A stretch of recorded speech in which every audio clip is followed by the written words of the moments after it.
I still have not fully processed what we witnessed on Sunday night between Minnesota and Denver. Mind-boggling. I was screaming.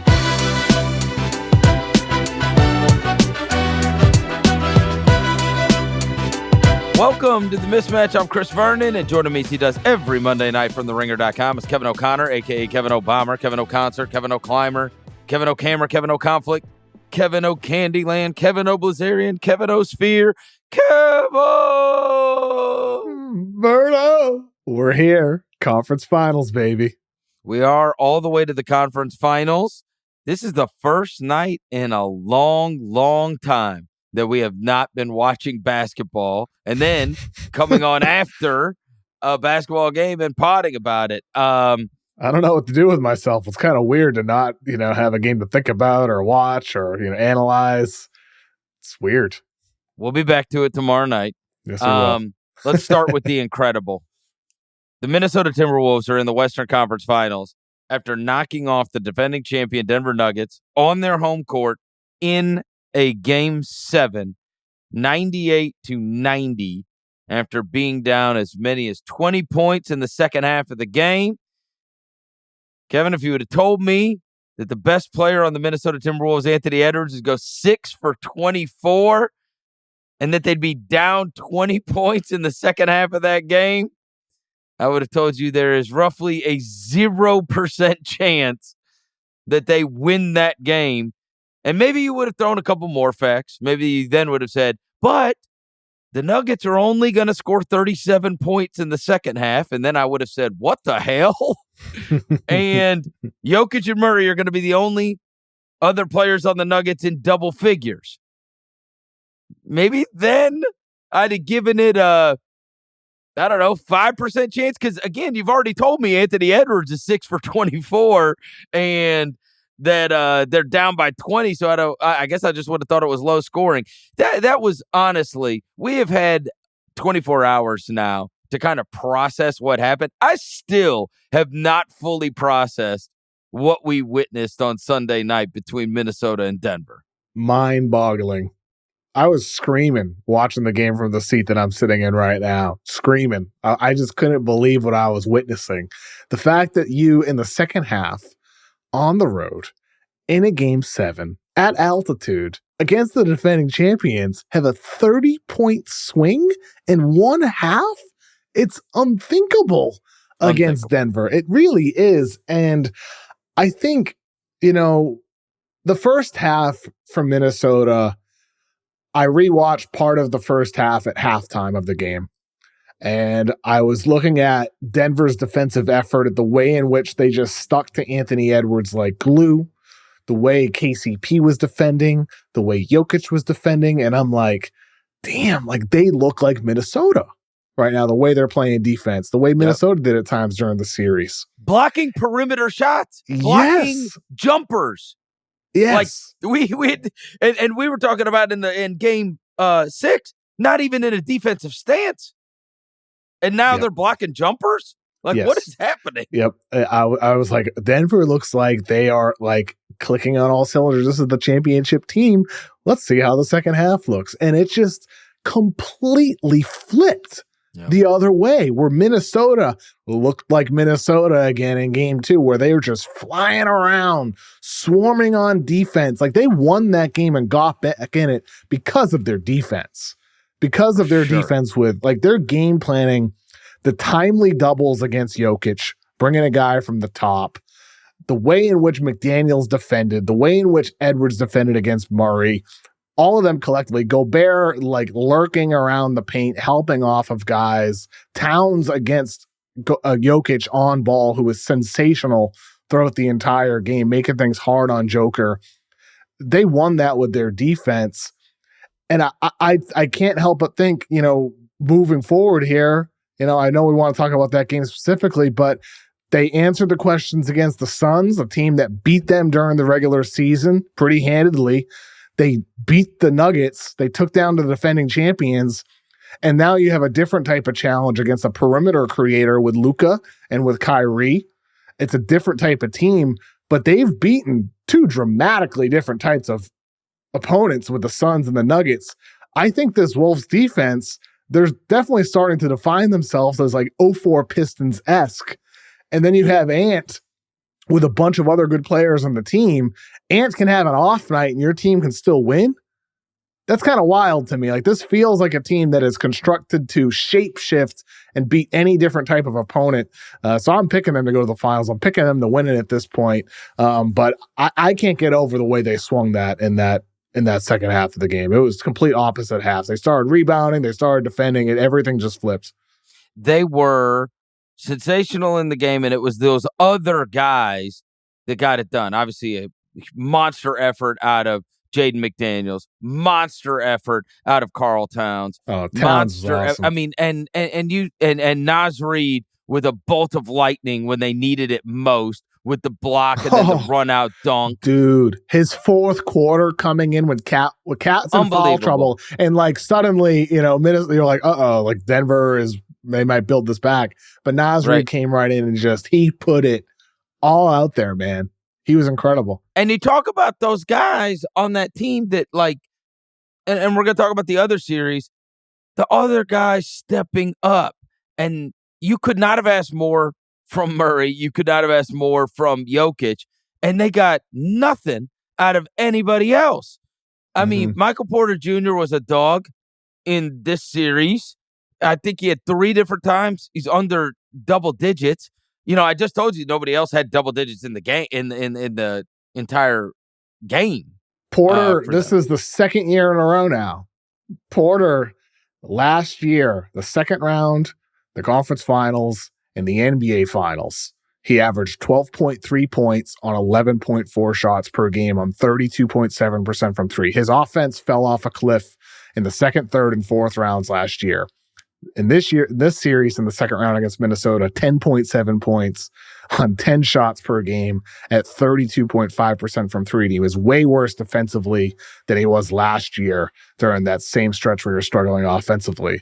This is the second year in a row now that Porter has run out of steam on offense starting in the second round. And there was no Bruce Brown to bail you out. And you could say, all right, we're going to ditch on Porter. Or in this case, we're going to ditch on Gordon, who, it's just cardio.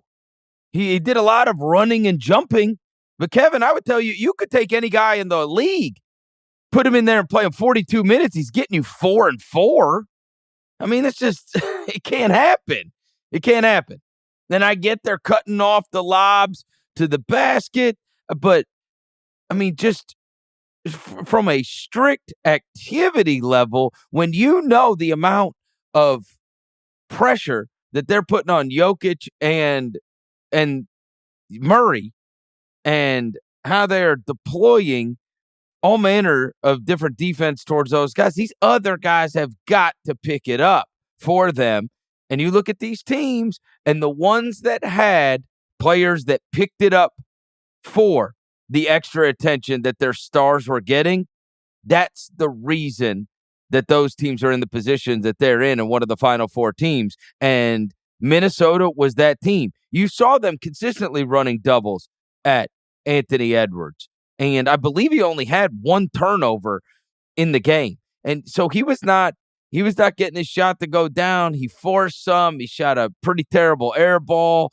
Great on the defensive side. And time after time attempted to make the right play. So it was swing. And so it's swing to the corner, and Mike Conley gets a 3. It's swing over to Jaden McDaniels. Jaden McDaniels gets a 3. It's a dish to Towns. Towns gets a good look. And so those guys picked up their guy. You had 2 guys play pretty damn well for Murray and Jokic, and nobody else. Literally nobody else on the team. Yeah. I just want to point out what you said about Edwards. I think you're spot on. Like, he tried to make the right play throughout the game, despite seeing doubles, despite not scoring, despite clearly being frustrated at times. Like, you could see him clapping his hands together, getting angry at himself, and yet you still feel like he set a tone for his team. He was defending his ass off. He was making the right plays. And the shot that he did hit at the end of the third quarter, that pull-up, step-back three-pointer, with a hand in his face from Aaron Gordon. Then he just had this just primal scream that they showed on the broadcast of TNT going into the break, where he's just like it just feels like amped. The leadership on court was the example he set with his effort, the intensity, the heart. Like, he was somebody you could believe in. And I felt like that entire roster, the Cat Anthony Edwards postgame presser was true. They said, we played Timberwolves basketball. They are a collective group, a team. I feel like they believe in each other, and you can't discount the importance of that when it comes to winning down 20 in a game 7 on the road. Well, and maybe we shouldn't be surprised that the incredible took place in a game 7, because you could never get a beat on that series. I saw this tweet last night, and if anybody is typically on point with what's going to happen and the way things are going to play out, it's Las Vegas. They have to be, because people are gambling on this stuff, right? And I saw a tweet from Jeff Fogel, and he wrote the following: how erratic was the Minnesota-Denver series? All 7 results missed the point spread by double digits. Wow.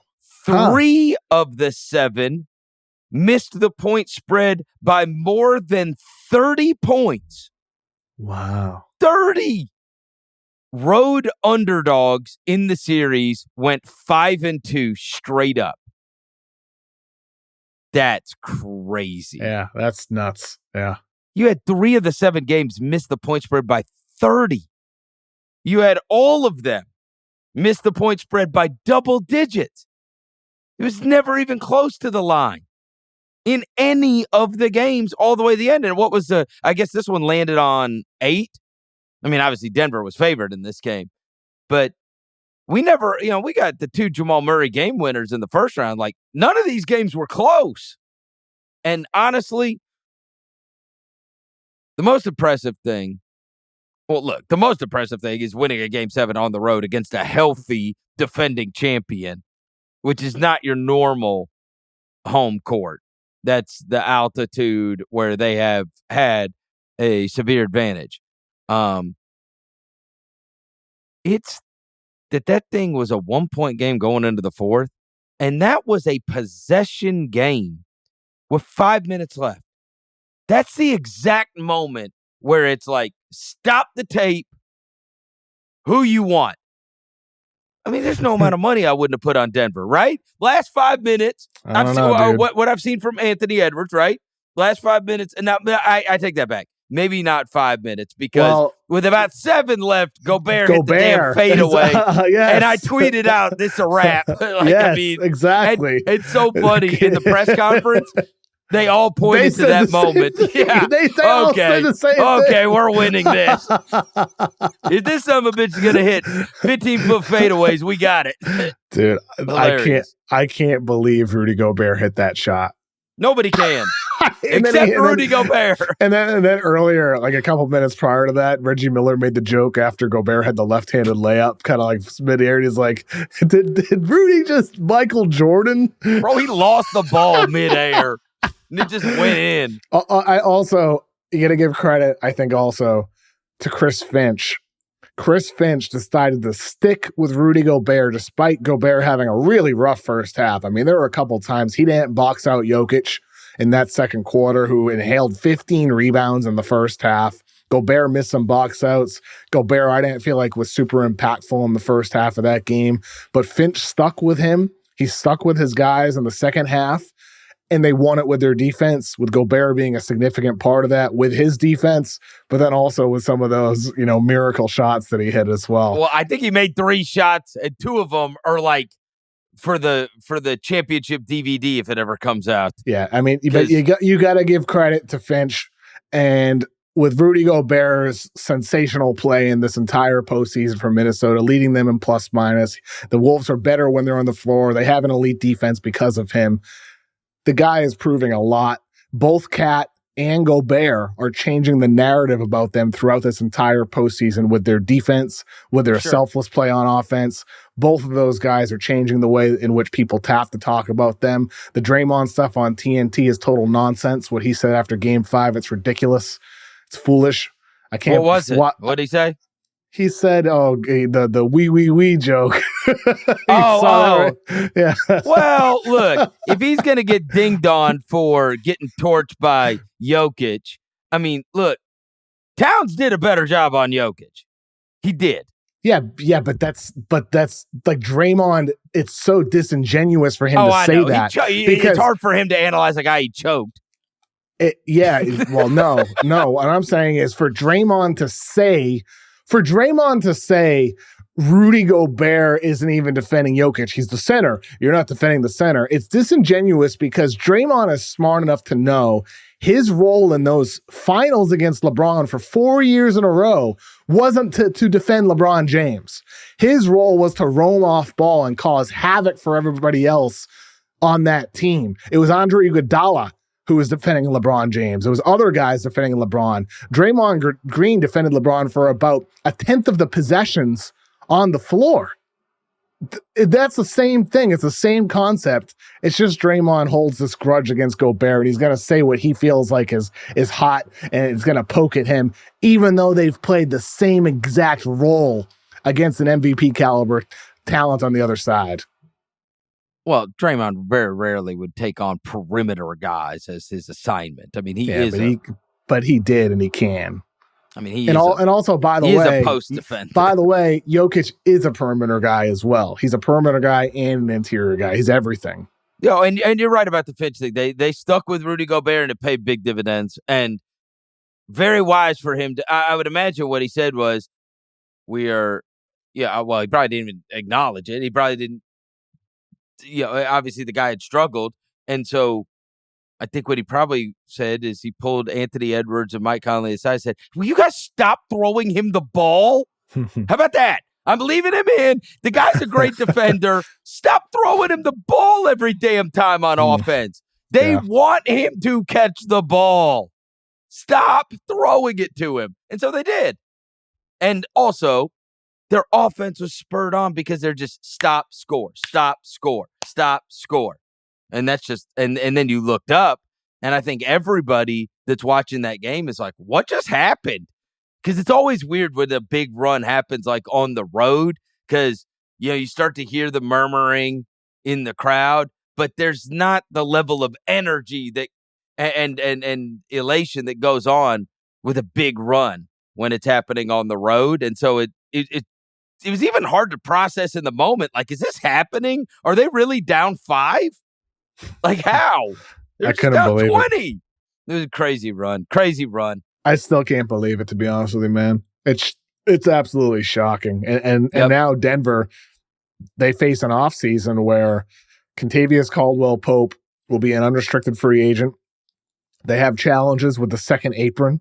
If they re-sign KCP, they're going to have to trade Zeke Naji and or Reggie Jackson, depending on the amount. But then a year from now, Aaron Gordon can become an unrestricted free agent. Jamal Murray will be up for a max contract. So they have the 28th pick. They have the 56th pick. They don't have a lot of flexibility. They're going to have to cut salary to get under the second apron unless they decide not to, which comes with its own risk and its own penalties with the restrictions that the new CBA puts on teams over the second apron. So for Denver, Calvin Booth entered the season telling me in the story I wrote about Denver, and he said it at Media Day, his objective wasn't to go back-to-back.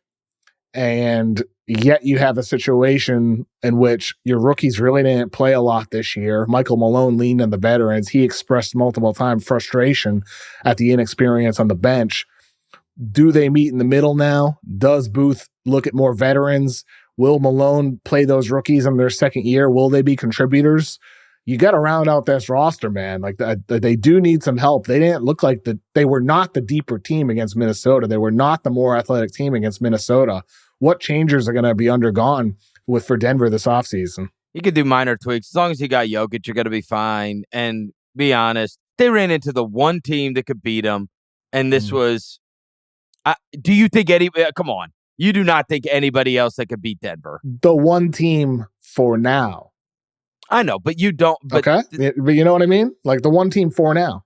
Sure. Well, look, it's hard as hell to repeat. This is going to be the 6th consecutive different NBA champion, Kevin. Yeah, I know for sure. I know, and that's why going back to back is, of course, usually not in the cards. But they did have a chance. They did, and so.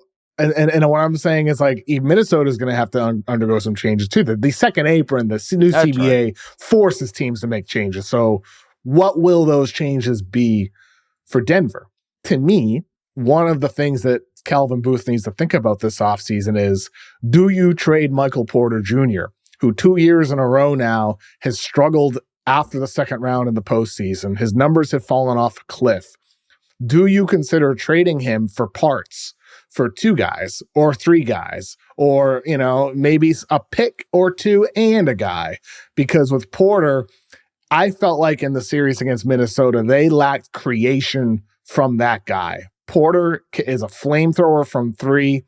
He can, attack a closeout, but he can't create his own shot. He can't create for others. He's not really potent in the 2-man game because of his lack of creation ability. I felt like they lacked that type of guy. With that said, they were also 30th in 3-point attempts on the season. They don't have a heck of a lot of shooters. Minnesota was very clearly willing to make other guys shoot the ball, whether it was Aaron Gordon or Christian Brown. It didn't matter. They were willing to double Jokic, forcing others to shoot. So if you lose Porter, you're losing your best shooter. What do you replace him with? To me, with him making over $30 million per year, you got to find a cheaper version of him and some other pieces. So then they can accomplish both things. More depth with veterans for Malone, which he wants to play with. And then for Booth, he still has his younger developmental pieces on the roster, like Julian Strawther, like Christian Brown, Peyton Watson, Hunter Tyson, Jalen Pickett. Like, he wants to have some young guys to develop in the years to come, because they're going to have to make changes. Every team's going to have to make changes with the new cap. They'll make changes, but they still got a 3-time MVP on their team, so it gives you a chance every year, especially with that Jokic and Murray duo. But they'll have to. It does. Look, but OKC's coming. They're going to get better. The Spurs, they're here with Victor Wembanyama. Like Ja Morant, the Grizzlies, they're going to reload. Slow down on the they're here with Victor Wembanyama. I mean, let's see Victor's here. Victor is here. Victor by the end of next season could be the best player in basketball. For sure, but they won like less than 20 games. But I'm just saying, if you have the best player in basketball, you get a chance to win over half your games. And so Victor could be the best player in the NBA by the end of next season. He could be the MVP by the end of his 3rd season. So the Spurs are going to come fast. And so we saw a glimpse of that in the season finale for Victor Wembanyama, that Friday night game where the Nuggets blew a lead to the Spurs in the 4th quarter, and Wemby was just absolutely ridiculous down the stretch of the game, leading them back to victory against the Nuggets. That's the reason why the Nuggets didn't get the 1 seed, because they lost that game to the Spurs. That's also a preview of potentially the future of what Victor is going to be doing to everybody in the league, what he did to Jokic and the Nuggets. Look, your point is well taken. The Western Conference got a bunch of great young players and teams. You never know the way this stuff is going to shake out. All I'm saying is you're going to be okay. Sure, definitely. Okay. But as long as you got the one guy. You're going to be in it, but, windows can shut soon, or they can shut temporarily and then open back up. Maybe that'll happen with your Grizzlies. With the Thunder, they lose to Dallas. We'll talk about them in a minute. I mean, but I think like you can look like you're ascending and then step back, or, you can ascend really, really fast, quicker than expected. Nobody thought they would be a 47-win team. They're over under this year. From you talk about Vegas odds, it was like 43 or 44. They went way over this year.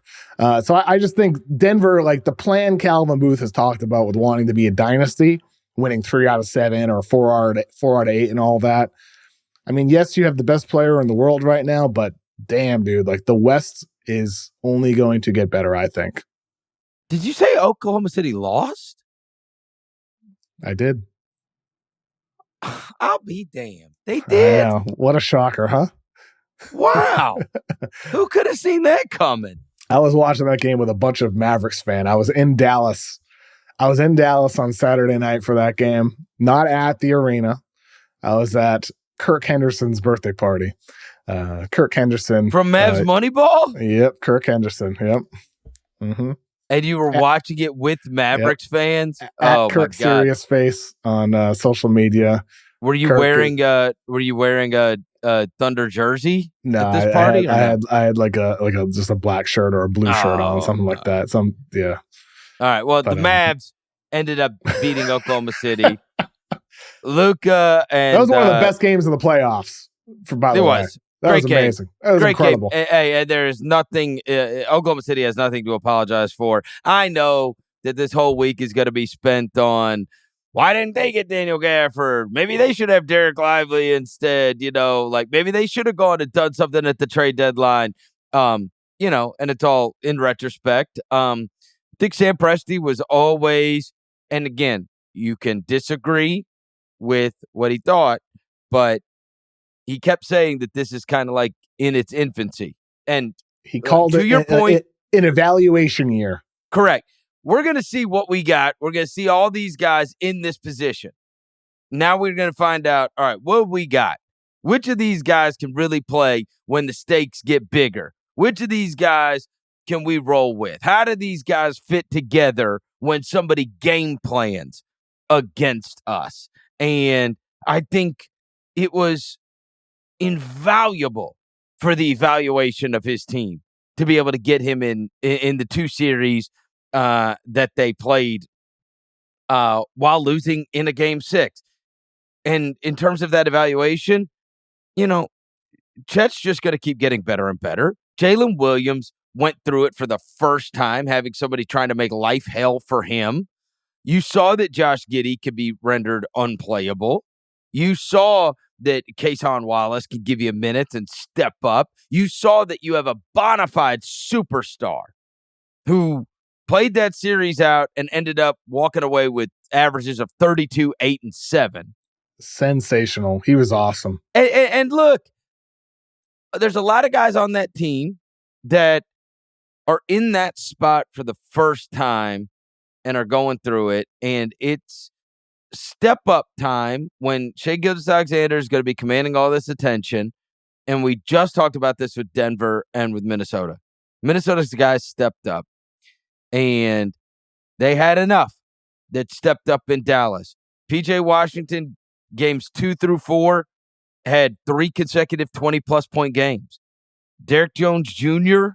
had 22 in a closeout game and had 3 straight to close out that series of 15-plus. I mean, these are things that you aren't counting on.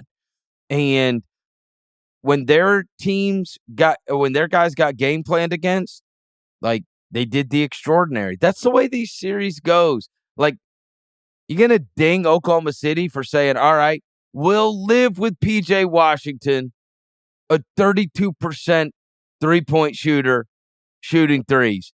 If that's what we got to give up, that's what we got to give up. But our defense is not giving up this, this, and this.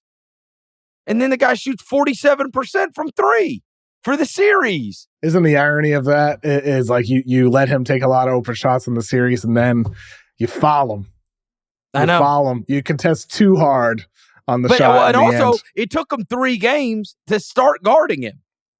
Yeah. You know what I mean? Yeah. Like, I think Gilgeous-Alexander's quote was, game 5, we shut his water off, because it's like, that was the game plan. It's like, okay, we're not going to give this up. If we got to give this up, then we're giving that up. But on our rotations, if that's the shot we want of all of our possible options that their offense is going to create, a guy that's a 32% three-point shooter shooting a 3, that's what we want. And sometimes that guy shoots 47%.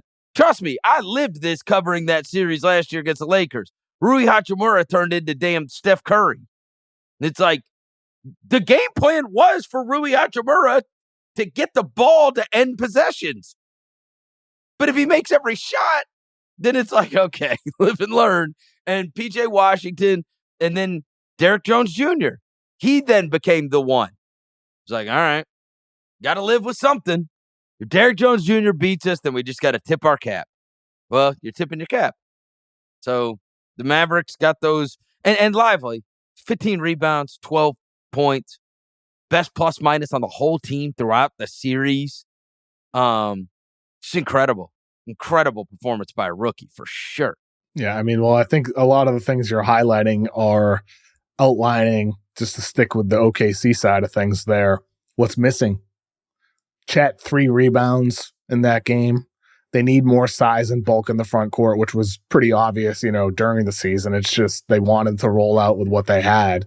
You saw Dagnall at the end of that game play Jalen Williams and Chet Holmgren together, something they rarely did at all throughout the entire season. Those guys, and he couldn't get a rebound either. Exactly. Neither of them could. So I think with Oklahoma City, you talk about things they need.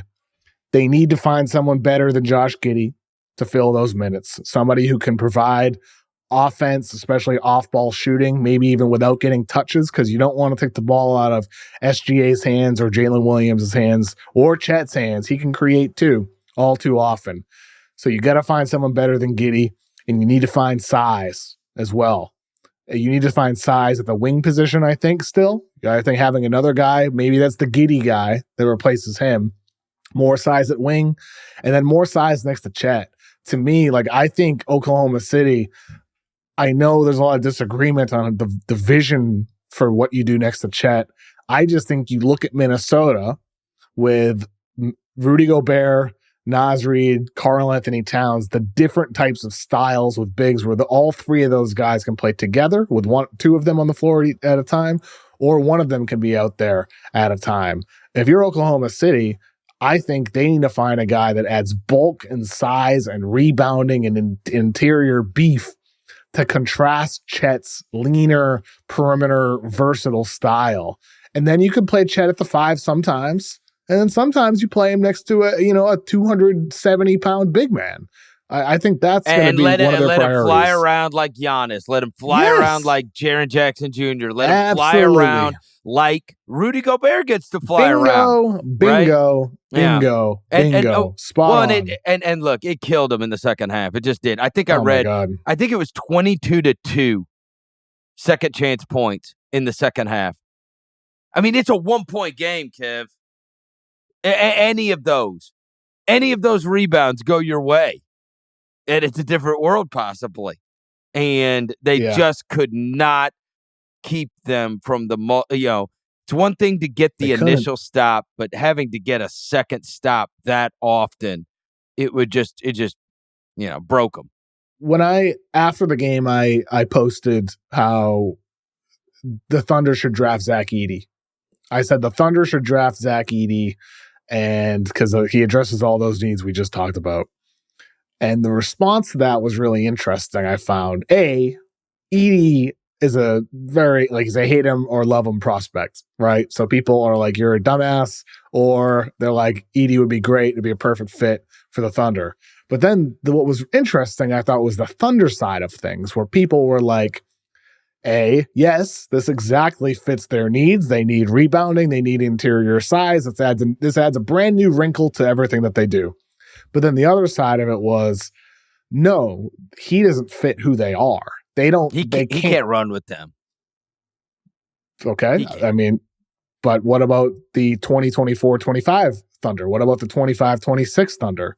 He can't run with the 23-24 Thunder, but what about future iterations of the Thunder? Do the Thunder continue with who they are, or do they add a brand new ingredient to add something new to what they can become in the future?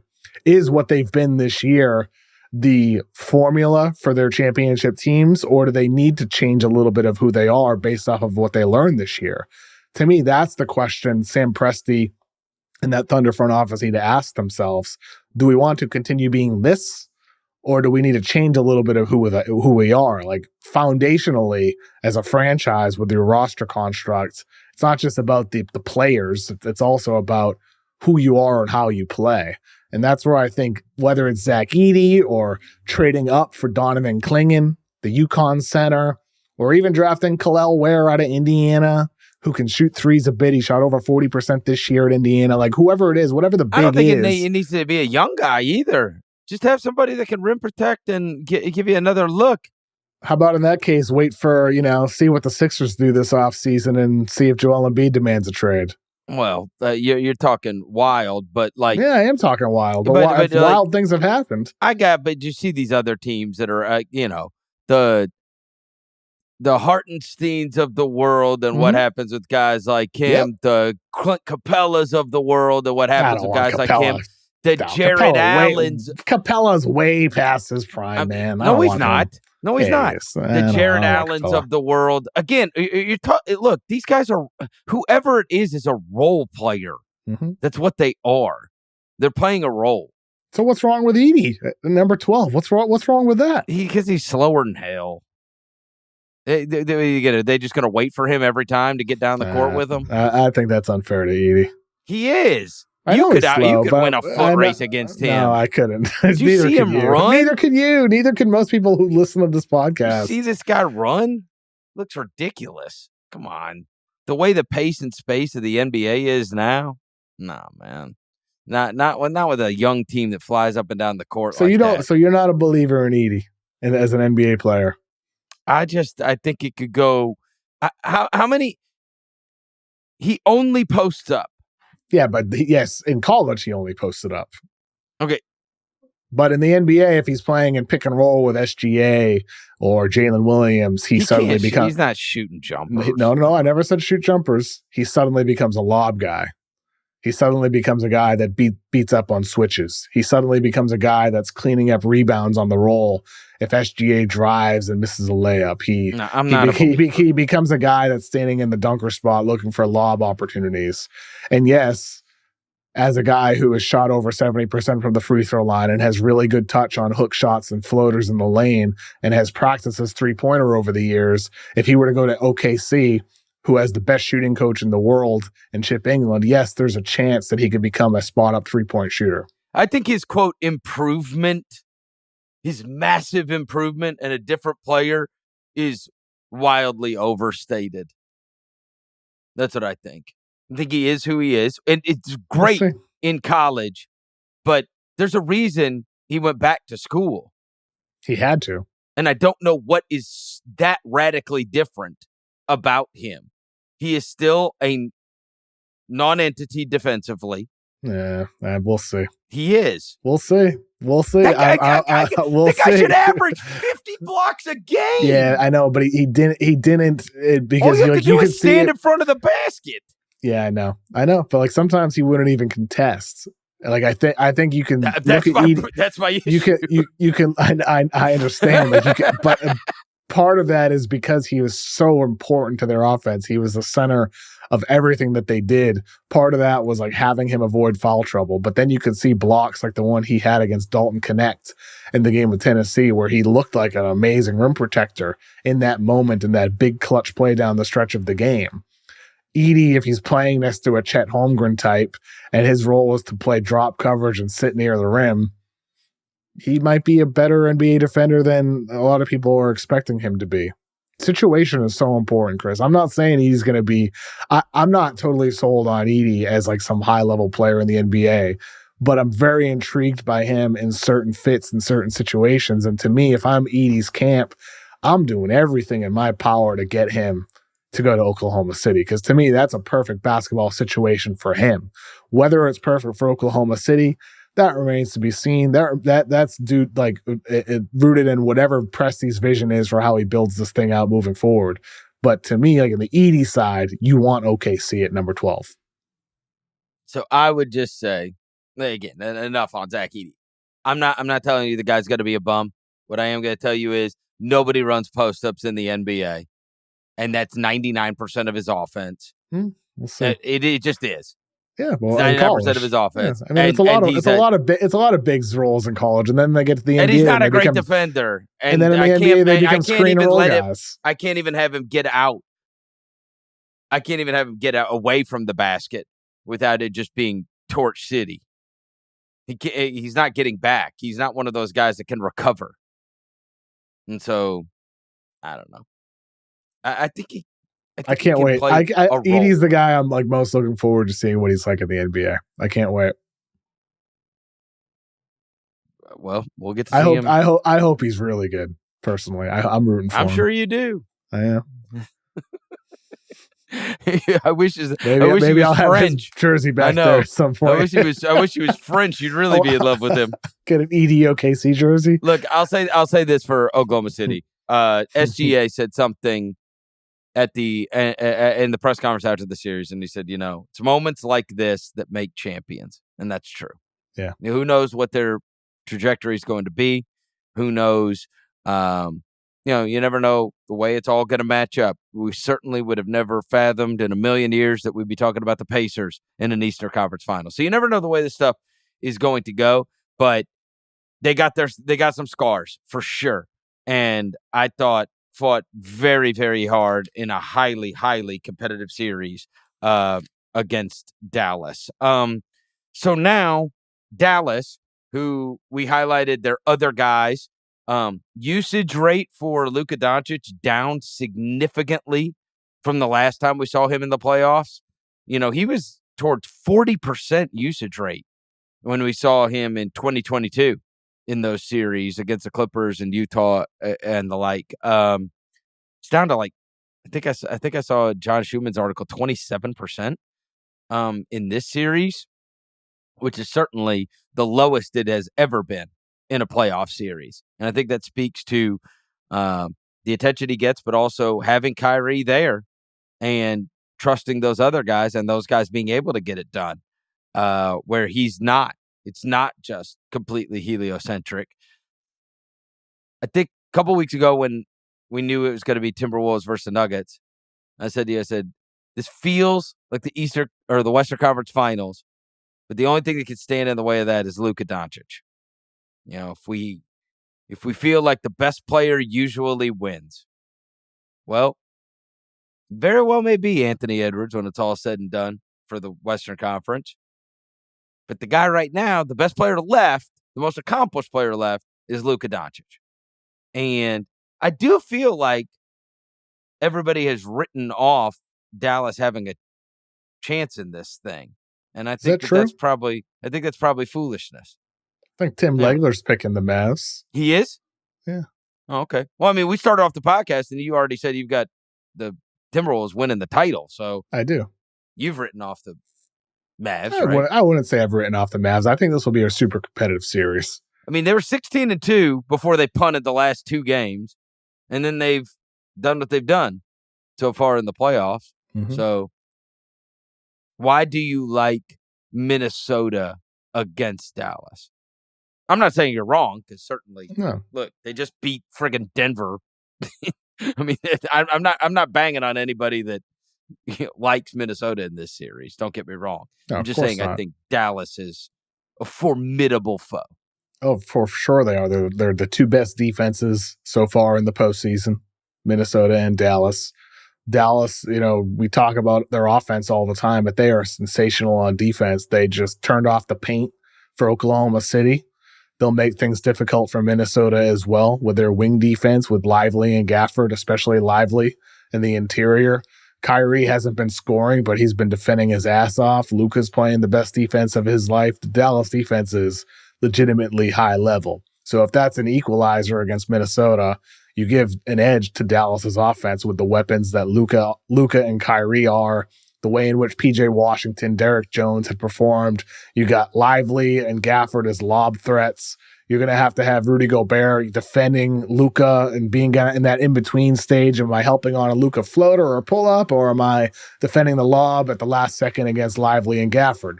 Like, it's going to be a challenge for Minnesota's defense in a different type of way than Denver was because of Luka's perimeter style, the step backs, the sides dribbles, and everything like that. And then Kyrie, who hasn't even been asked to score, could be that guy as well in this series because they're going to have to defeat the drop, whether it's Gobert or Towns, with that mid-range, with the pull-up, and those guys are equipped to do that. So I think this is going to be a really, really, really competitive series. I think it'll go 6 or 7 games, and I'm picking Minnesota to win it just because I think this team has answered every single question about them so far. The way in which they defend the Phoenix Suns, KD, Beal, Booker, they have so many high-level wing defenders. They've shown that they can double when they need to or play single coverage when they need to. The way in which they defended the Jamal Murray, Jokic two-man game, the way they defended the Jokic post-ups with sending double teams or occasionally having Cat defend single coverage. Luka's different. Kyrie is different. Luka with his size and the strength that he brings, as well as the agility, Kyrie being one of the greatest ball handlers ever. But I feel like Minnesota has different answers they can throw at them, whether it's some single coverage with McDaniels or whether it's throwing a double team at Luka sometimes and then recovering. They are better at recovering on defense than we saw last round against Dallas with Oklahoma City. I think they don't have a Dort. They don't have a Dort. They don't have the size and strength of a Dort. You're right. And that's where McDaniels, Edwards, Alexander Walker, you're going to see them try out different guys against Luka. And I think they're going to have to try out different coverages as well. Sometimes doubling, sometimes not. Mix it up against him and make him think constantly. But Minnesota's defense to me is one of the better defenses we've ever seen in the history of basketball. I think they'll find the answers that are needed against Luka and Kyrie. And ultimately, on offense, whether it's Anthony Edwards or Mike Conley, those guys have both been great in the postseason. And this is another opportunity again for Ant to step up big time and prove why he's on that trajectory that everybody thinks he's on. And because it's a Jason Kidd team, what we're probably going to see is them get their Dallas get their ass kicked in game one and then win game two, right? Yeah. But I do, and this is where not having Kleba is going to be a thing. Mm-hmm. Because, Kleba was a big problem for Gobert in Utah a few years ago because of the stretch out deal and still being able to not get smoked rebounding and him being able to hold up on one end, but also stretch it out completely. I wonder if Jason Kidd does try to go 5 wide somehow. It makes it a lot harder when you don't have Kleba, and Gafford and Lively are not shooters, right? So you can't do it with them. But you saw how that Aaron Gordon spot really, really hurt Denver. Aaron Gordon was minus, I think, 62 for the series because it's like, okay, if you're just going to be the lob threat because of the way those perimeter guys held up defensively and how well Towns played defensively, that Gobert's able to roam back there. And so you don't get to just look, Lively and Gafford are both guys that only score 1 foot away from the basket. Is Jason Kidd going to be willing to go without either of them on the floor? At some point, it's going to be fascinating to see if because there's not a natural guy to do it, and that is where the Kleba thing, just him standing out in the corner and shooting open threes was the thing. Absolutely. The Kleba factor is big. Not having him limits your ability to go small for sure. And the advantage of being big was profound against Oklahoma City. It will not be quite as much against the Minnesota front line. So you lose that edge in the boards that you had against OKC, but you also don't have as much confidence to go small against Minnesota either. And if you do, that comes with downsides as well, because then suddenly they're so big, they're crashing the boards. That you can't get a rebound. Yes, exactly. Then you're picking up second chances when PJ Washington and Luka are your 4 and 5 on the floor, when they're the biggest guys out there. So I just think it's going to be far more of a challenge for Dallas than Oklahoma City. I mean, obviously, with Minnesota doing what they just did against Denver. But I think the Maxi Kleber injury last round, I said to you, that be an issue for them against Oklahoma City. It's a bigger issue this round against Minnesota. For sure. You got it. That's your chance, is to stretch them out so bad that you make their defense, that you make it beatable. Yeah. I mean, sure. because they set up in the half court. I mean, they just got trees everywhere. Really hard to score on. Yeah. Really hard. I mean, even if you get past that first line of defense, you got shot blockers behind them. Yeah. I mean, but even then, even if you are 5 out, Derek Jones was a 34% guy from 3 during the season, not 38% like he's been in the postseason. Maxi Kleber, we saw him shoot the lights out after I called out in the first round his decline as a shooter. He still has declined as a shooter, if he even were to potentially return and be coming back from injury as well. So we saw also in the series, like Kidd went to Jaden Hardy late. I thought that was a really smart change in games 5 and 6 in favor of Exum. Gave a little bit more creation, a little bit more 3-point shooting. We saw Tim Hardaway have a diminished role as well. So Kidd made some changes late in that series against Oklahoma City. I just don't feel like he has the bodies for Minnesota. I just don't. I think it's going to have to be a series for the Dallas side of things where Luka is just absolutely otherworldly. Yes, I know. otherworldly, because Luka is one of those guys. It doesn't matter who you are on defense. He can create against you. Like Luka's best defender is Luka. And I like it needs to be a Luka Kyrie unstoppable scoring series where they have big games together or alternate having big games. And like that's what I think it's going to be. It's about those guys, not the role players as much. Yeah, they got through this last round against Oklahoma City with not having crazy scoring numbers. It is hard to fathom where their scoring total does not add up to, say, 55, 60 on average, right? So if that's 35 from Luka, that's 20, 25 from Kyrie, or if that's, and there's very few people in the world. Luka's one of them, much like we just saw with Jokic.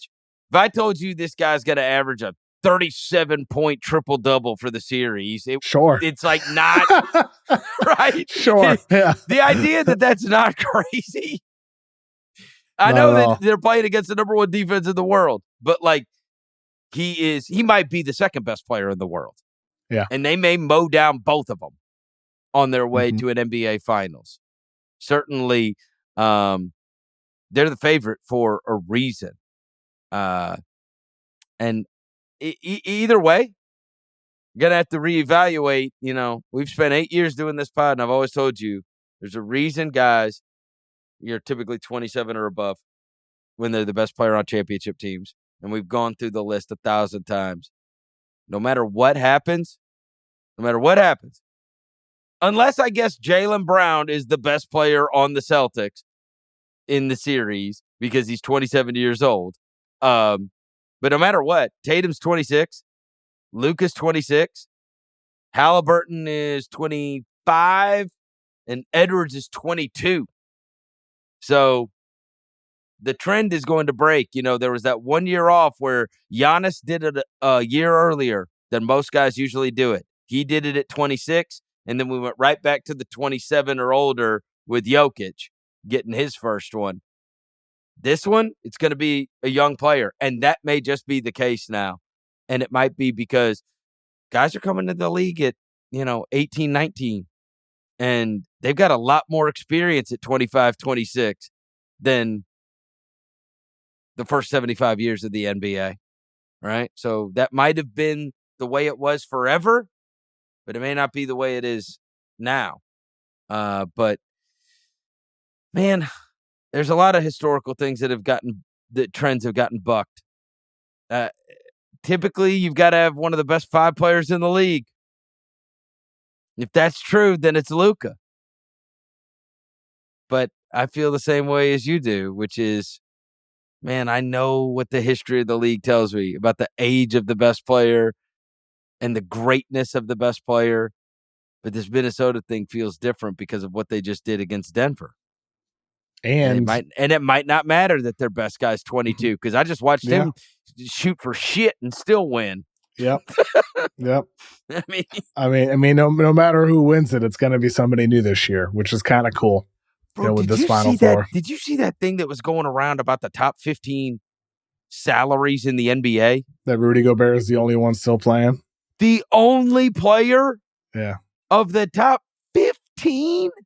I could not believe that. That is, I can't believe it.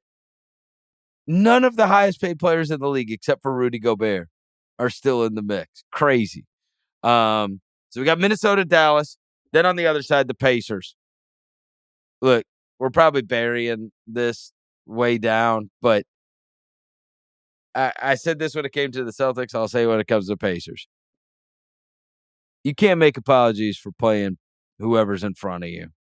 And they played whoever's in front of them, and they walloped the Knicks in a Game 7 in Madison Square Garden. I get it. No OG Anunoby, even though he tried. Josh Hart, shell of himself. Dude, Brunson, OG looked like he had a poop in his pants. that was the way crazy. He was running.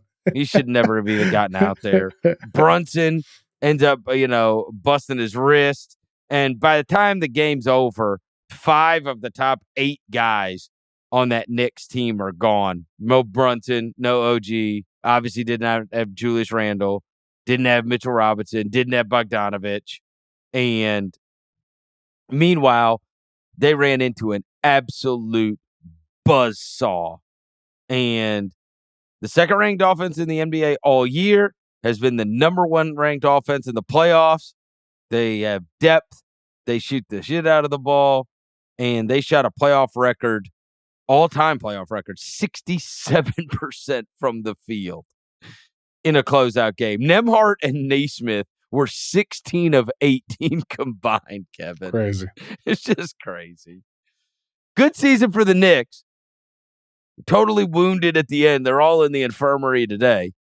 And the Pacers, they deserve credit. I don't care who they were playing against. That was a big spot. And for them to do what they did by winning Game 6 and Game 7 is pretty impressive. Yeah, it absolutely is. The Siakam acquisition has proven to be great. Incredible move for Indiana. I mean, like his versatility. Also getting rid of Buddy Hield. Yeah, no kidding. Who couldn't even make a shot for the Sixers and lost his minutes. But Siakam's been awesome for Indiana. Halliburton had a really rough Game 5. I thought he was terrible in Game 5, but Game 6 and Game 7, he stepped up in the ways that he needed to, especially in Game 7, 26 points on 17 shots. I mean, Halliburton, I still think he's going to have to be shooting even more, be even more aggressive against Boston for Indiana to have any shot. He was awesome. He was great, but do you think Indiana has a shot against Boston? I think they have a shot to win a couple of games because so to make it 6 games. Yeah, I could see it, and it's simply because of the respect I have for Rick Carlisle, and I think these are going to be friggin' all-star games where if they just this series is truly a 3-point shooting contest. So twice, can they win the 3-point shooting contest? I think probably yes. I do.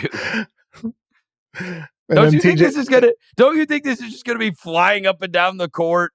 Shooting threes. That's what I think. You're right.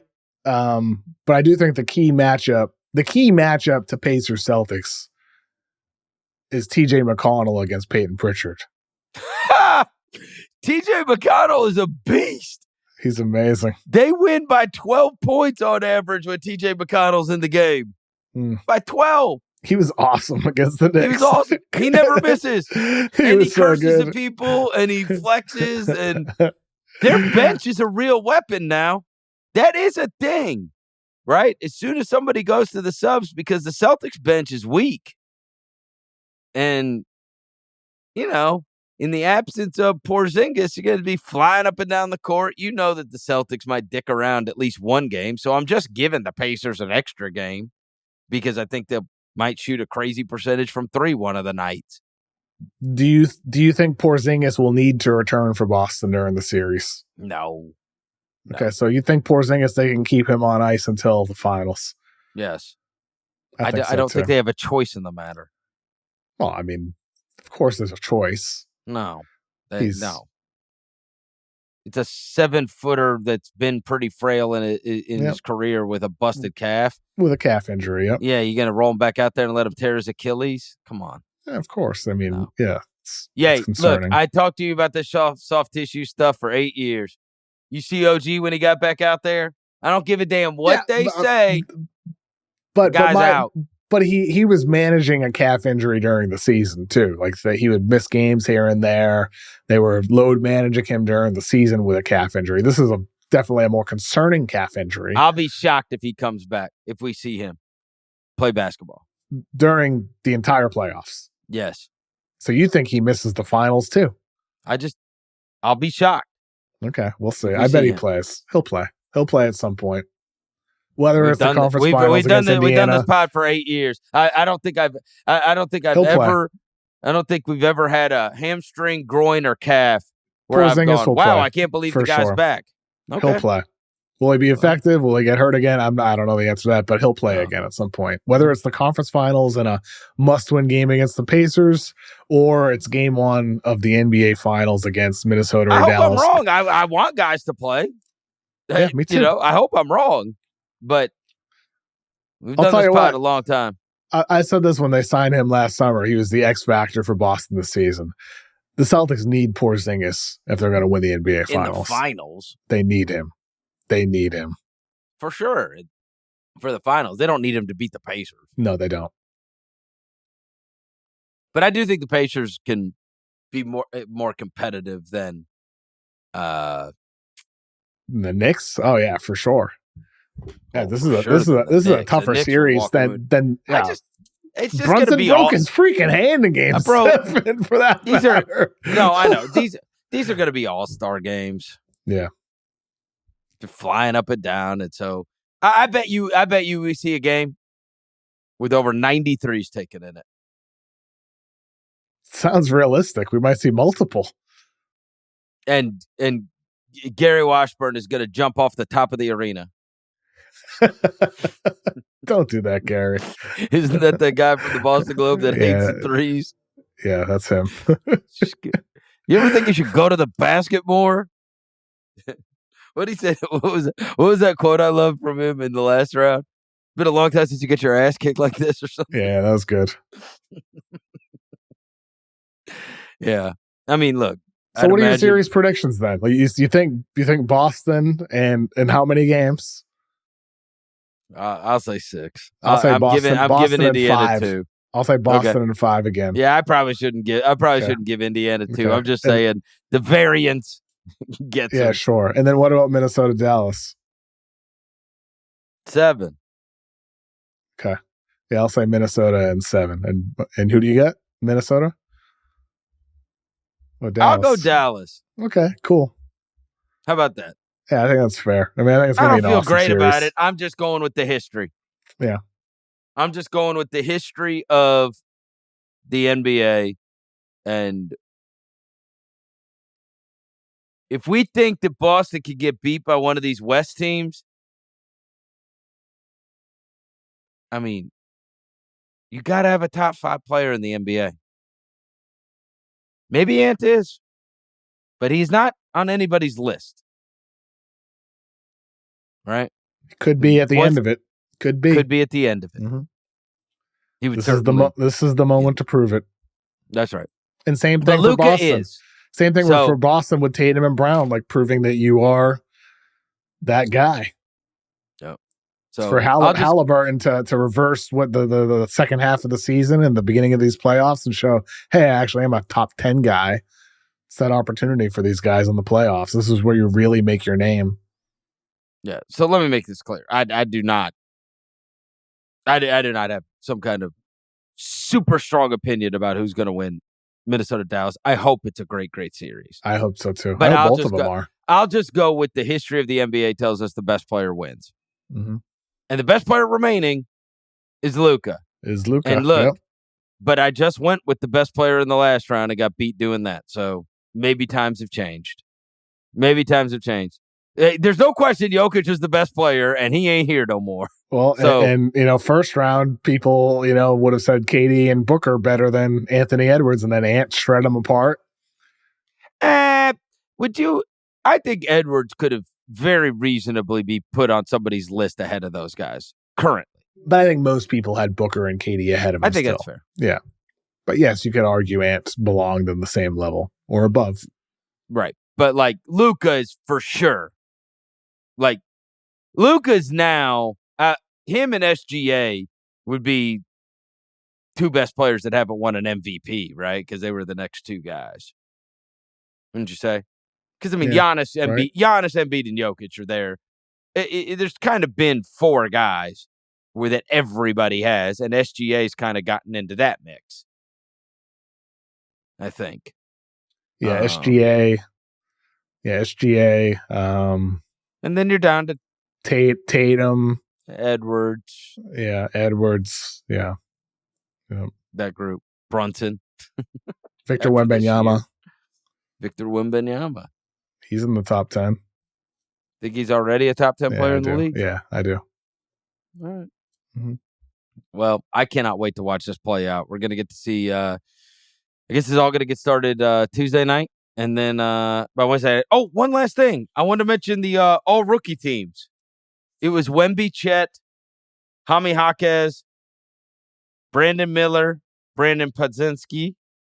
And then we had Keontae George, Gigi Jackson, Derek Lively, Amen Thompson, Cason Wallace. It's a good rookie class. Beautiful. Shout out to whoever voted Scoot and gave him a first team vote. That's crazy. Who gave Scoot Henderson a first team all rookie vote? That's crazy. That's one of the most outlandish votes I can remember. Scoot Henderson. But yeah, the only other guys with a decent amount of votes that were on the outside were Trace Jackson Davis, Asur Thompson, and then of course Scoot, who got a first place vote from somebody. That was from Scoot. That was ScootHenderson.com. Actually, that was their vote when I looked at the ballot. They voted Scoot first team all rookie. But good rookie class. And I do think really there's certainly guys on those that were not on those rookie teams that are they're going to be heard of for a long time. But man, they got some real star power in this one for sure. Because we're going to be seeing, stay injury free, we're going to be seeing Wemby and Chet for a long, long time. And then Tuesday, all defensive team is announced. And then Wednesday, all NBA. Oh, Wednesday's all NBA?